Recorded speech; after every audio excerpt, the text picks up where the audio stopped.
Charlie Kirk bit. And yeah, no, he's like glazing them. He's like, you guys really got us. You guys really got us with your misrepresentation of these topics. You wily rascals, you. Here, give me like a shorts list, okay? Like, show me what you want to promote most. That's what I want to look at, okay? He's just kicking it off with this too.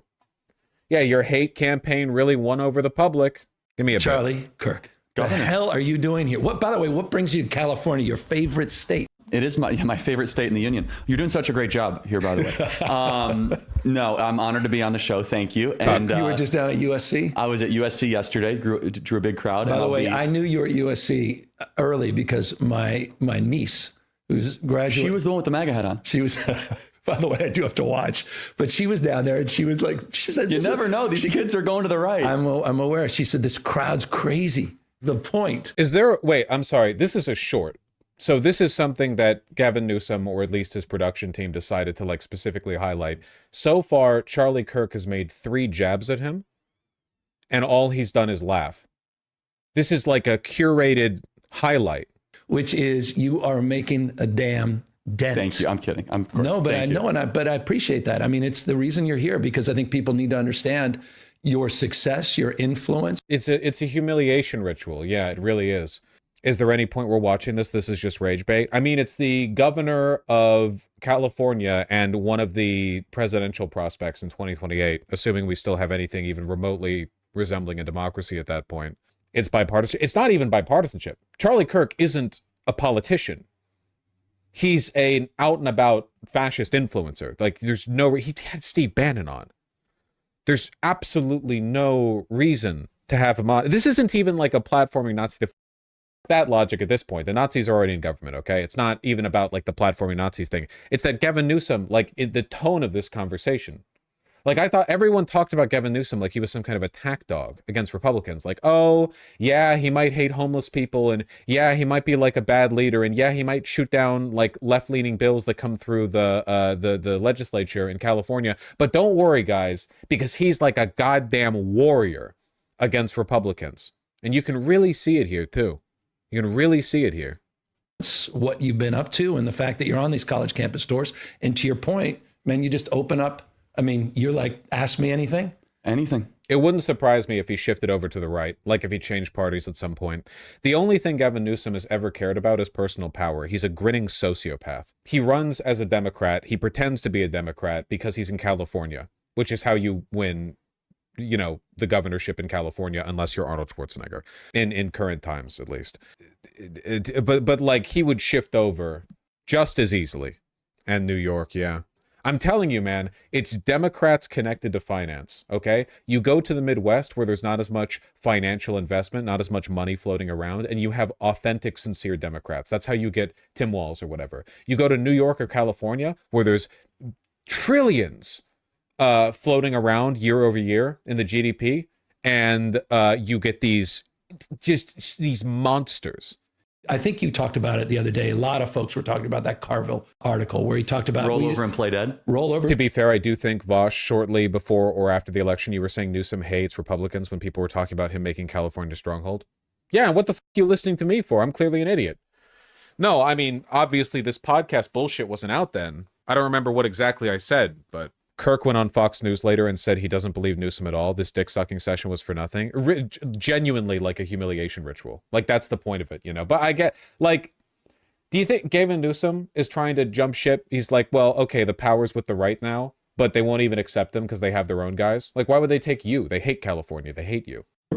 In essence, he said that. I think it was a strategic retreat, right? That we need to come back. Trump's starting to implode. His numbers are getting soft. And this was even before the tariff issues, et cetera. And then come back and strike when hot. And I immediately, no BS, thought about you, who's just 24/7 flooding the zone, owning this space, every day getting a convert, every day picking up 1, 2, 10,000 folks, continuing the momentum, coming out of this damn election. And then I'm thinking about, we're going to stand back and watch you run circles around us for 6 months, the next 2 or 3 years, waiting for the moment to finally strike. Struck me as not necessarily the best advice, and it's not a knock on Carter. That's why I call him Gavin Newsom, because he's choking on Charlie Kirk's cock right now.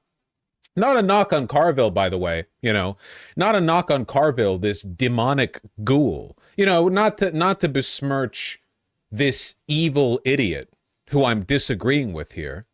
Carville, who I have deep respect for. I bet. That's okay. So I don't have to. He's read about one thing in the last 40 years. It's economy stupid, and boy, has he spent down that one line pretty amazingly. Yeah, I hope you guys retreat.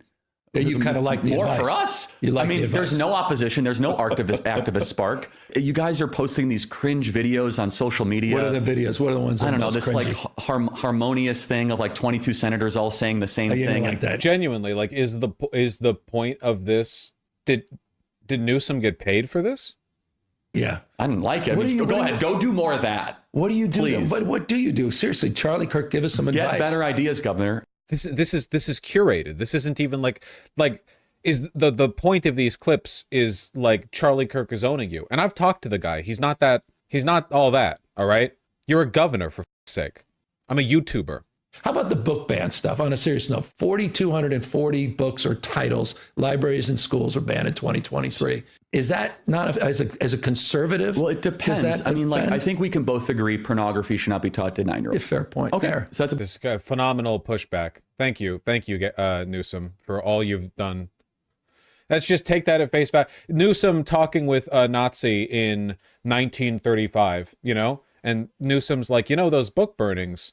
How do you feel? I thought you were tolerant of the opinions of others. And the Nazis like, no, well, I think we should agree that degenerate pornography should not be distributed.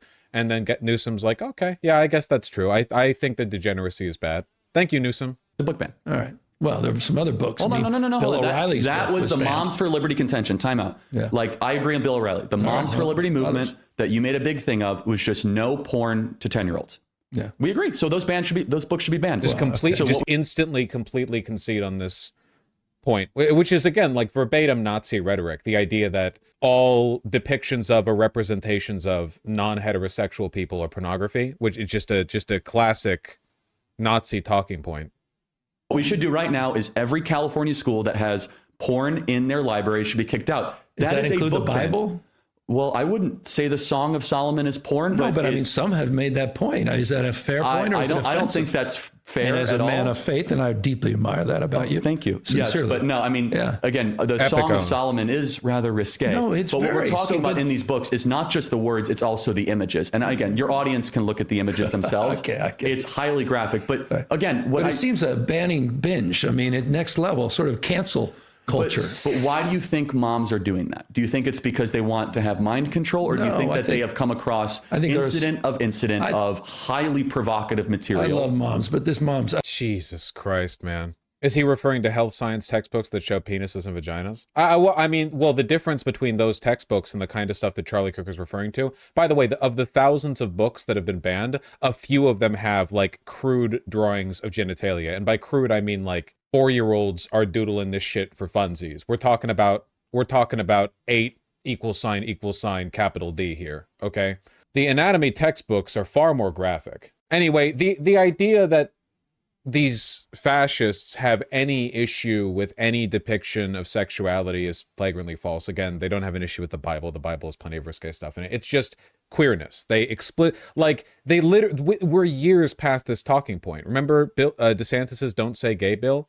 They just explicitly said in law, like, nope, no mentions of gender or sexuality, by which we mean, of course, like gay people or trans people or whatever. Like, we've already done that. Like, the idea that these bans are being curated along like lines of indecency is just not defensible anymore. But here's Gavin Newsom. Reminder that books like Anne Frank's diary are also banned. Oh yeah, they've banned like books with awareness about the Holocaust. They've banned a lot of stuff. What's Newsom doing talking to Charlie Kirk, trying to pivot to the right?